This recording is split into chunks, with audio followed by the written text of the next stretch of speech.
Hey everybody. Today we're just going to do a little board work with your introduction to supply and demand.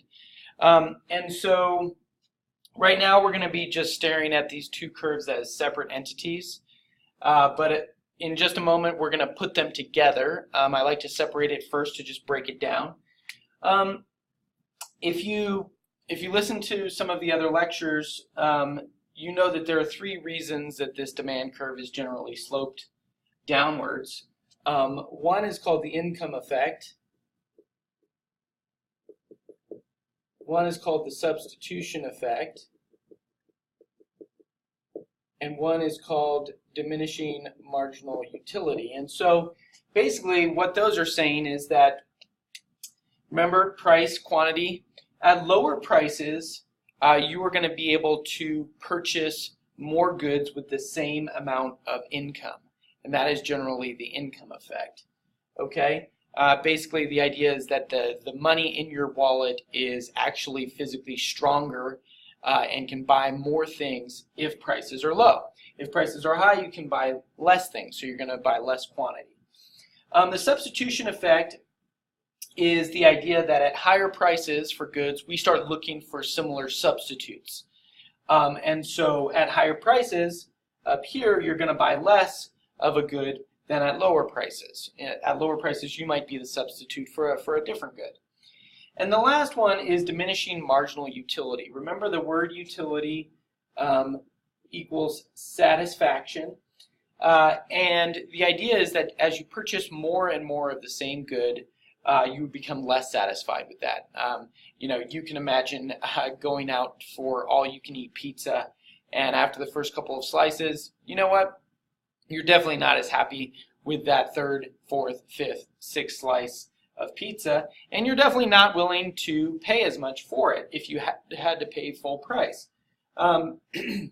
So at lower prices, you're going to buy more because of diminishing marginal utility. That is the reason that their often sales are 2 for 1, because they know that if they charged you the same price for that second item, you would not be as willing to purchase it. So if you come over here to the supply curve, there's really a few less reasons why the supply curve is upward sloping. Mostly it's something called profit motive, which is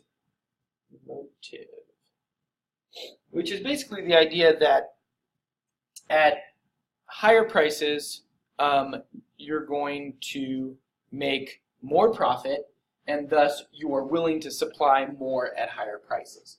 So if you're only going to be getting this price for your good and you're going to be making a certain amount of profit, well, if the price of your good goes up in the marketplace, okay, you are going to be making more profit, which means that you would be willing to supply more of your time to make that good.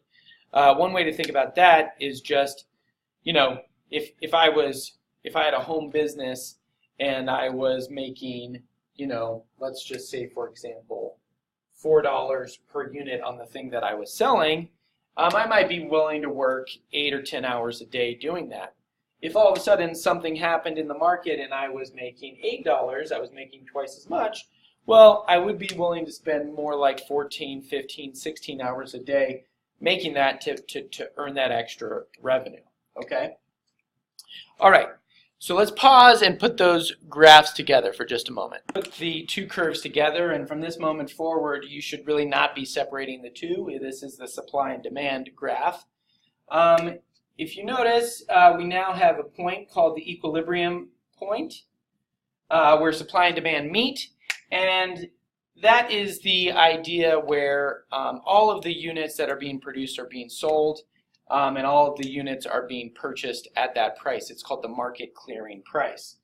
So there's something to sort of take away from that equilibrium point, and it's the reason why it is considered such a special place in economics, because it maximizes something that we're going to call consumer and producer surplus. So if you take this price right here, let's say it's $5, what's being said here is that you know from your demand curve that there are lots of different quantities that people are willing to purchase. There are people who are willing to pay $20 for this item. There are people that are willing to pay $10 for this item, all the way down to $5.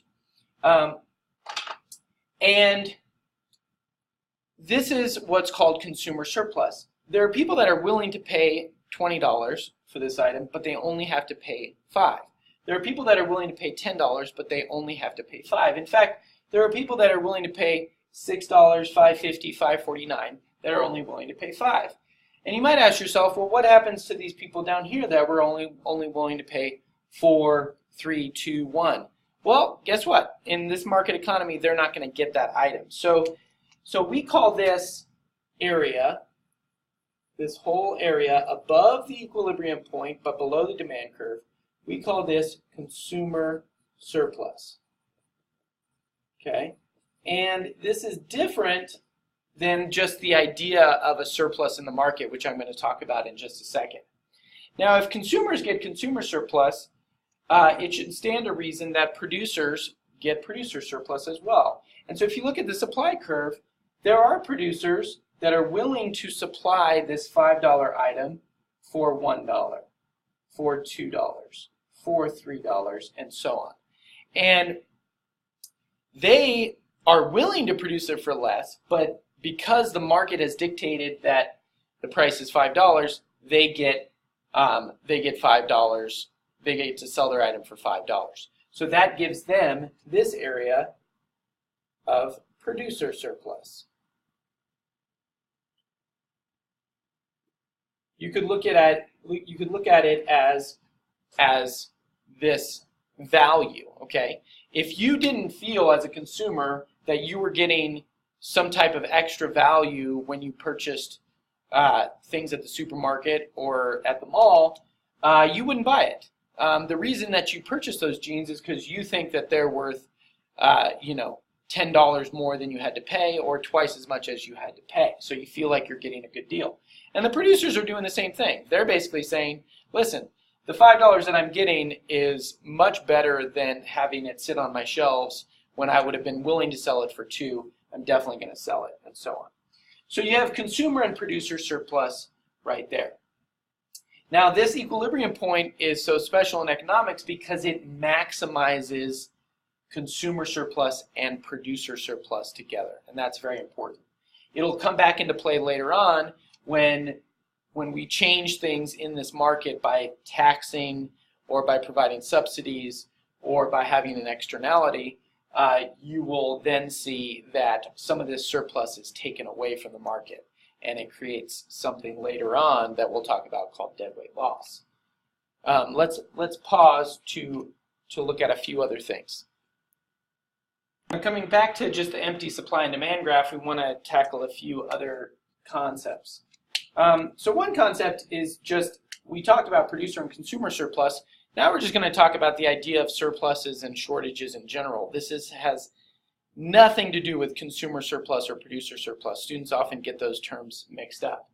So you have this equilibrium point where the quantity supplied equals the quantity demanded. Okay, remember that's very important right here. The quantity demand equals the quantity supplied.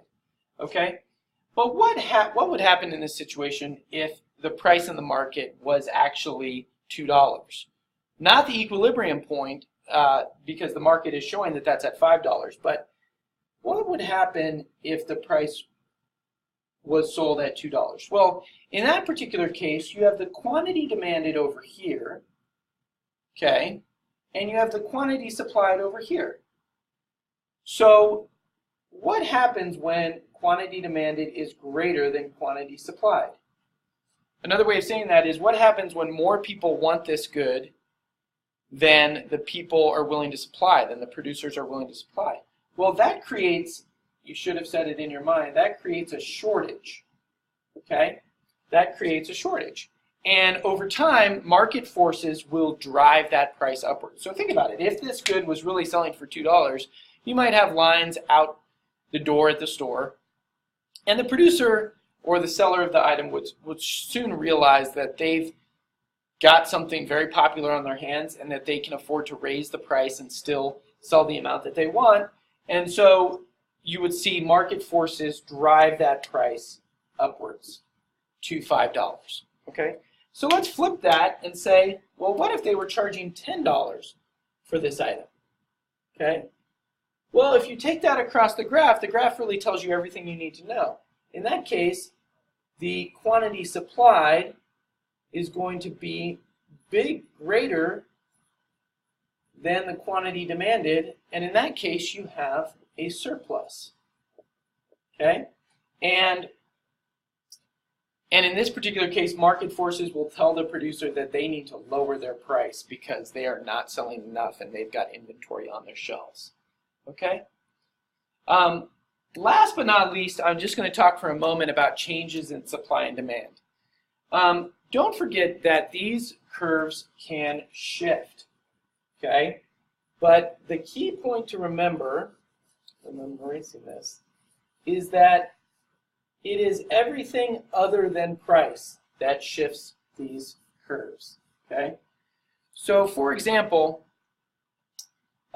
if you have just simply a change in price, then all you're doing is moving upwards and downwards on the same curve, okay? That's a change in quantity demanded, right? A change in quantity demanded. If you are actually shifting the entire demand curve from D to D1, that must be something other than price, okay? And so there are lots of reasons given in the lectures, everything from income to tastes and preferences to the price of an alternative good. All of those things will shift either an increase in demand or a decrease in demand. And the same thing happens with supply as well. But remember, it's always something other than price that shifts that curve. Okay? So I hope this little board work helps articulate some of the ideas in the lecture.